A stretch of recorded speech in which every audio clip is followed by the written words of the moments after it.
Again, Erev Shabbos, everybody. Welcome back to Jerry's Parsha Ponderings. It's been a long stretch here, but time to fire this puppy back up. And what better time than Parshat Breishis? This will be the third sivuv here for Jerry's Parsha Ponderings, even though the last one was unfortunately cut short. But let us proceed. So, in the beginning, God said, "Let there be light," and there was light. What was the light? That's what we're going to focus on today. The light. As I was going through Parshat Shavua,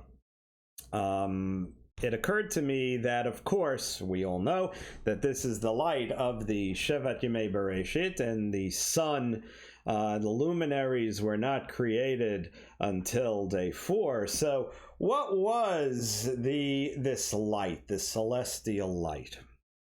And if we look in the beginning again. The Torah says, "Breishis bara Elohim et hashamayim ve'et haaretz, ve'haaretz hayta tohu vavohu v'choshech al pnei tehom." There was disorder. Tohu vavohu means chaos, anarchy, if you will. There was anarchy, and there was darkness. It's darkness. A lack of light, or is darkness its own entity? So, we see that according to the Torah, it would seem that darkness is the lack of light. It is the ultimate disorder, the ultimate lack of a clear framework, of a miskeret. Complete, like I said, anarchy, no rule whatsoever. And then, Baruch Elohim merachefet al pnei hamayim. The God's presence was hovering over the waters. So when God created the land, the earth, the water was there. The water is, of course, as we know, the ultimate giver of life, which is why Torah is compared to water, because we can't live without water and we can't live without Torah. And God said, "Let there be light." And there was light. And God saw the light, and he said, "The light is good." Vayar Elohim et ha'or ki tov. And then God said, no, we have to separate the light and the darkness. Well, how does the light and the darkness exist together? Because if darkness is the absence of light, then how do they coexist? But that's getting a little Kabbalah, might be slightly beyond the scope of this course, but think about it. And God said, "Let there be light." And then God split between day and night. But before we get to that, let's talk a little bit more about what this light is. So we saw that the Spirit of God was hovering over the waters, and then he said, "Let there be light." God injected of himself into the world, which created the light. And again, this isn't sunlight. We're not talking about 90 degrees and sunny, partly cloudy. That's not the light we're talking about. What we think of as light, it was the light of God, the light of knowledge, the light of learning, the light of structure, and the light of rule, of having a framework. Because without that, the world was anarchy, no law, mob rule. And we see where that goes if we go back about a year. right? We see what Ma'abrul looks like. That's the lack of light. That is the lack of God. That is the lack of knowledge, the lack of spirituality in the world. And once God injected the spirituality into the world, then there was order. Then God said, all right, now we're going to split. We're going to have day, we're going to have night. And as it goes on, the second day, the firmament being split, the luminaries, the planets, the animals, and ultimately the people. And just so that we're clear, and there are lots of opinions on this, I'm not saying mine is the correct one, but we know that the 6 days of creation were in actually 24-hour periods, and one of the ways we know that is because humanity, wasn't created until day 6, and there is no such thing as time with the lack of humanity, because only humans are time-bound. Earthly life is time-bound. God is not time-bound. So when they talk in terms of billions and trillions of years, they could be talking about quadrillions or zillions of years. It doesn't matter, because until man was created, it was t less than 0. And before t equals 0, which is the moment that humanity comes on the scene, right, there's no time. So even though the luminaries were created on day 4, whatever it was, it doesn't matter because there was no time yet. So that's just an aside. But as we see from the graphics, there was this idea of lightness and darkness coexisting, and then God comes and puts his essence into the world, the force, if you will. The ultimate force. And as we know from the laws of the second law of thermodynamics, an object cannot progress without some force acting on it. So the Earth spins on its axis, and the planets go around the sun, and the time and the time marches on, and we age, and all of that is because the force is acting upon it, and that force is the force with the capital F, HaKadosh Baruch Hu, God who put his spirit into us, and that is how life began, because without that spirit there would be no life. So then as we progress through, oh, excuse me, I missed a slide. Stay tuned a moment.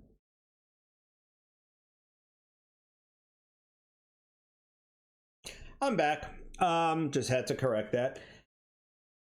As we progress through the Parsha, and we're only touching on a couple of points because this sheer class talk video would last for days.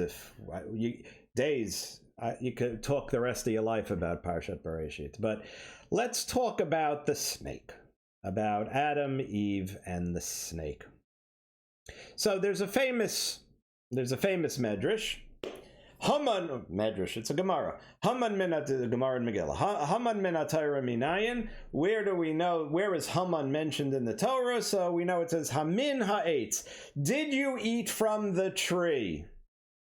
Did you eat from the tree? Haman, it's very close. Haman being the model of evil. And when Hashem comes, God comes and says to Adam and Eve, who told you you were unclothed? Did you eat of the tree? Hamin ha'etz. So what's with the snake? A lot of people like snakes. My son Dovey likes snakes. Are snakes evil? Of course not. They're God's creatures just like we all are. But the serpent, the split tongue, the conniving of the snake is used as a symbol. Even in Harry Potter, Slytherin, right? Salazar Slytherin was the head of Slytherin House, and they were considered, you know, dastardly creatures. But there's more to the snake. There's a lot more to the snake. The snake we're here using as an example of the evil urge, the desire to do that which we shouldn't do. And we know from the whole story of the Garden of Eden, right? What do they say? Forbidden fruit tastes sweetest. The tree, the apple, was it actually a tree? Was it actually an apple? We know it wasn't an apple. It might have been a grape. It might have been an esrog. It might have been wheat. We don't know what it was. Doesn't really matter. We don't even if it really wasn't in reality but was an allegory, it doesn't matter, because Rav Miller taught us years ago about the whole idea of free choice versus predestination. Did Hashem know that Adam and Chava were going to eat from the Eitz Hadas? Of course he knew. He knows everything. He is omniscient and omnipresent. Of course he knew. So did they really have free choice? Of course they did. How does that work? We don't know, because it's above our pay grade. Tried to teach my dog Ghost quantum physics. He ain't gonna learn quantum physics. He's a dog. We cannot understand how free choice and predestination coexist. We can't. We are not capable of that level of understanding, just as we cannot understand what it is to exist beyond the space-time continuum. Maybe Einstein got a little bit closer. E equals mc squared, right? But it's kind of heady, kind of beyond our ability to comprehend. Certainly, the combination of predestination and free will is not something that we could understand. What we need to understand is that we have free will as far as we are concerned. Whether or not God knows what we're going to choose before we choose it does not matter. And that's the whole idea of the Ki'ilu Venn diagram over here. Man and woman, humanity, has that snake running through it. What is that snake? That snake is the desire to do what we shouldn't do. And that's what we are put here to become masters of, our urges. That is what separates humanity from the rest of the animal kingdom. The ability to make moral and free choices. Now, I'm tempted to go into a, masking vaxing discussion here. For full disclosure, I got my third jab yesterday. But when our freedoms are taken away from us, when our free choice is taken away from us, bad things happen. When humanity is not able to make free choices. Should we take care of one another? Should we be responsible to one another? Absolutely. But we have to make that choice. It's the right choice, but we have to make it as individuals. And absolutely anything that threatens that